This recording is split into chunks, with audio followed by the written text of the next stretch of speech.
and welcome to Halftime Report. I'm Sonia Shenoy and with me is Nigel D'Souza. Well, the market is not too bad, you'd have to say. The Nifty is holding on to the 200-day moving average of 16,990.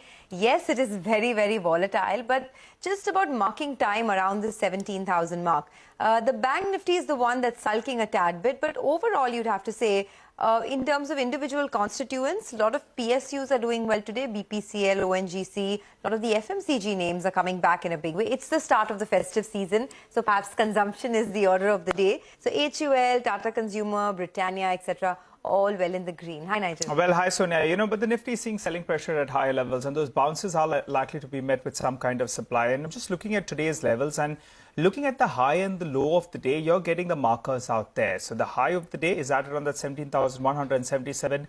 I expect that to be a bit of a resistance zone, that 17,150 to around 17,200. On the downside, though, it appears the bulls want to fight for that 16,950 odd mark, whether it's an algo trade, whether or not there's buying interest that comes out there. But that's an important mark on the downside. Until we're trading about that level, I'm expecting a bit of a bounce because the call writing is becoming all too simple. 17,200, 17,100, 17,000 call. Just take a look at the massive open interest build up out there. Call writing can't be so simple according to me. And the PCR has come down to around 0.66, 0.67. Remember, that's the lower end of this band. So in the past, we have seen from around this 0.6, 0.65 odd, you see a bit of a bounce. So let's see whether or not that does happen. Crucial support zone, Sonia, 100 and 200 DMA. That's the band. The bulls will feel they are in the game till that band is defended. Today's low extremely crucial. Let's see whether or not there's a bit of a bounce from here. Okay, well, for now, at least it's calm, right? Whether it's a lull before the storm, no one knows. Right. But at least I think the bulls would take this with both hands. There's no major gyrations either way. So it gives us some time to ponder over individual stocks and tell you about businesses. TCI. The stock is up over 90% in the last 12 months and has been buzzing on the prospects of the national logistics policy. In fact, a lot of these logistic companies have been doing well. There's a pickup in auto demand, there's a festive season coming up, and it's been a good Q1 so far. Vineet Agarwal, the company's managing director, joins in now to talk about that. Vineet, good afternoon and thanks for joining in. It has been a really good last quarter for you. You also mentioned that you're on track to do this 18 to 20% revenue growth as well. But tell us how festive demand has been, which are the pockets that are expected to do well, and what is the ground check? Hi, Sonia. Hi, Nigel. Good to be back. It's festival season has started, and clearly, the highs from what we saw in the last year, we are clearly beating those highs because there is a lot of demand across the sectors, whether it is textiles, whether it is consumption-led, as you were just talking about. We are seeing automobile really picking up very, very strongly, whether it is the four-wheeler, three-wheeler, two-wheeler, and even on the commercial, on the B2B side as well. So in the last few months, the trend and the track has been good towards inventory build-up, stocking that has taken place. And I think that will continue for the next few months as we go into the festival season. Barring that, also generally the mood is a bit upbeat as well. We've not, the debt positions in the country is relatively stable. Companies have started to invest also to some extent. But overall, we are quite positive that the 15-20% top line growth that we're looking at should happen. Hi, Vineet. Good to speak to you after a while. So you're sticking to that top line guidance and you're sounding quite upbeat, which is encouraging in this sort of a market scenario. What about margins? You expect it to hold at current levels? That's what you said the last time around. So I wanted, margin guidance on that front. And also overnight, we had news that Mahindra Logistics, well, they have bought Rivigo's B2B business. Do you expect the M&A business, action to spice up from here on? Are you looking at any potential acquisitions? So yes, we expect our margin structure to remain stable. And even though fuel prices have moved up and down, and we tend to typically pass on our fuel, any kind of fuel increases that happen. What's happening in this space, and you would have read the national logistics policy as well, is that the market is quite unorganized. There's about, and I think the report said about 90% of the market is still unorganized. So there would be some level of consolidation that will happen in as we go forward in the logistics space. Barring that, there's also a certain level of new startups that have come in which are not doing too well also. So that consolidation will also happen. So I think it's a general trend that we are going to see that some consolidation, some new players will keep coming up. But I think the alignment to the national logistics policy will be quite important. And a company like ours, for example, we have been conscious that something like this will happen. It will lead to a lot of growth, specifically in the area of multimodal logistics, and we are quite well prepared for that.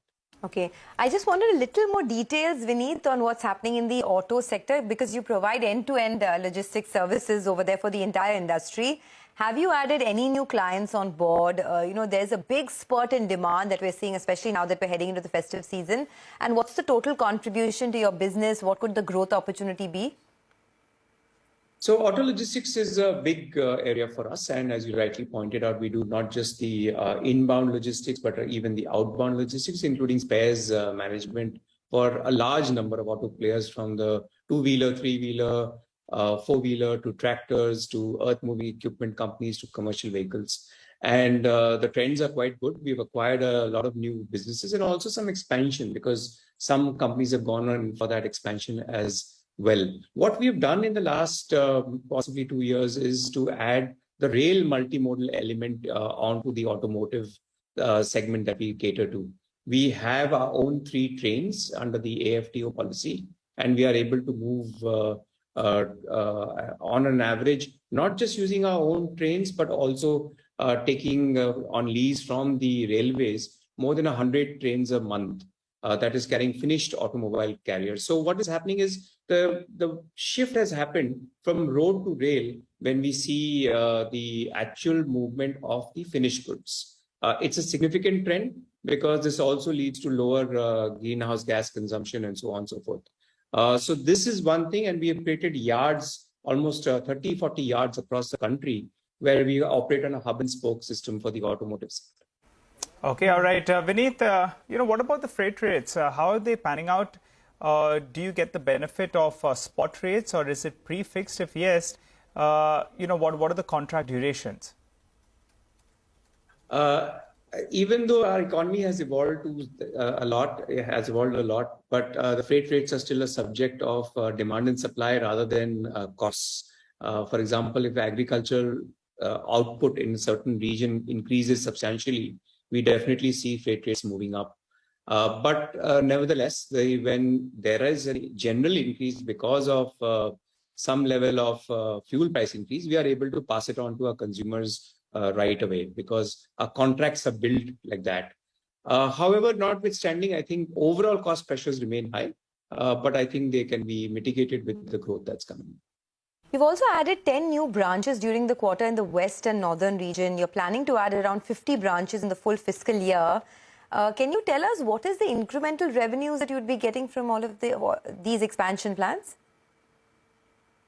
Branch expansion and network expansion is a regular process because what happens is there could be a new industrial zone that's coming up. For example, Jewar Airport is being constructed now. We would set up an office there right away so that we are able to service our clients there. Either they are sending material there or they are moving material out.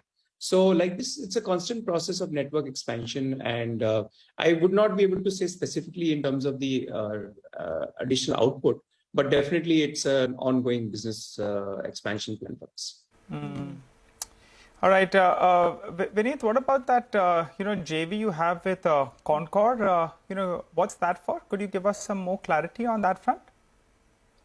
Yes, a few years ago, we realized that multimodal is going to be really, really big. And as we can see in the national logistics policy, also talking a lot about multimodal logistics, how we need to really move from road to rail and even coastal shipping. In that, we formed a joint venture with Concord this about 8-9 years ago. And the idea was that we are able to service our clients on a multimodal basis, where the first mile and the last mile is by road, and then the middle mile is by rail. And we again move more than 100 full rakes every month on average in that business. It's an end-to-end domestic logistics multimodal play. So for this multimodal business, just wanted to understand what exactly is the mix today for your own business, and how do you see it move over the next couple of years? So over the last several years, from 100% road business, we've actually down to about 65, or about two-thirds of it is now road business. Notwithstanding, at every rail as well as coastal shipping, you also need road because of the first mile and the last mile. We are moving cargo, for example, from North India by rail to, let's say, our port in Kandla, where we load it onto our ships and they go to the south, where we deliver it by road. So pure multimodal is something that we are already doing today. And this is definitely going to increase in the next few years. Vineet, when Concord gets privatized, the street is waiting by for the last few years or so. What happens to the JV? Does it continue, or do you have a clause in there? If you could give some clarity on that front. Very difficult to talk about that, considering that we have NDAs around these things. So yeah, let's see what happens. Okay, Vineet, we leave it at that. Thanks a lot for joining in, and all the best with the new logistics policy coming on board and multimodal as the big theme. No wonder the stock has been on a tear. Transport Corp now almost at 785 rupees. It's had a fairly decent run. A 3-month chart, a 12-month chart will come up for you, and you'll see the kind of moves that some of these logistic companies have had. Let's slip into a quick break. On the other side of the break, we'll connect with or we'll rather put focus on PFC and Power Grid, as the Power Ministry has rejected REC's proposal of selling PFC's stake to Power Grid Corp. Stay tuned for more.